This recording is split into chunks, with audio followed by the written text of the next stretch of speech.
മത്തായിയുടെ സുവിശേഷം 19-ാം അധ്യായം 16 മുതൽ 26 വരെയുള്ള വചനങ്ങൾ. അനന്തരം ഒരുത്തൻ വന്ന് അവനോട്, ഗുരു, നിത്യജീവനെ പ്രാപിപ്പാൻ ഞാൻ എന്ത് നന്മ ചെയ്യണമെന്ന് ചോദിച്ചതിന് അവൻ, എന്നോട് നന്മയെക്കുറിച്ച് ചോദിക്കുന്നത് എന്ത്? നല്ലവൻ ഒരുത്തനേ ഉള്ളൂ. ജീവനിൽ കടപ്പാൻ ഇച്ഛിക്കുന്നുവെങ്കിൽ കൽപ്പനകളെ പ്രമാണിക്ക എന്ന് അവനോട് പറഞ്ഞു.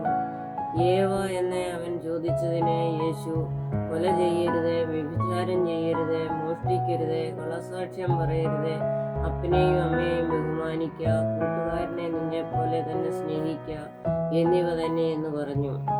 യൗവനക്കാരൻ അവനോട്, ഇവയൊക്കെ ഞാൻ പ്രമാണിച്ചു പോരുന്നു, ഇനി കുറവുള്ളത് എന്ത് എന്ന് പറഞ്ഞു.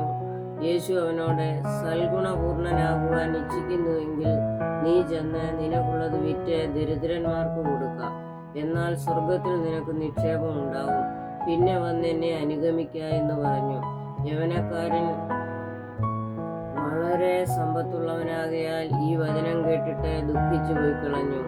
യേശു തന്റെ ശിഷ്യന്മാരോട്, ധനവാൻ സ്വർഗരാജ്യത്തിൽ കിടക്കുന്നത് പ്രയാസം തന്നെയെന്ന് ഞാൻ സത്യമായിട്ട് നിങ്ങളോട് പറയുന്നു. ധനവാൻ ദൈവരാജ്യത്തിൽ കടക്കുന്നതിനേക്കാൾ ഒട്ടകം സൂചിക്കുഴയുടെ കടക്കുന്നത് എളുപ്പമെന്നും ഞാൻ നിങ്ങളോട് പറയുന്നു എന്ന് പറഞ്ഞു. അത് കേട്ടിട്ട് ശിഷ്യന്മാർ ഏറ്റവും വിസ്മയിച്ചു.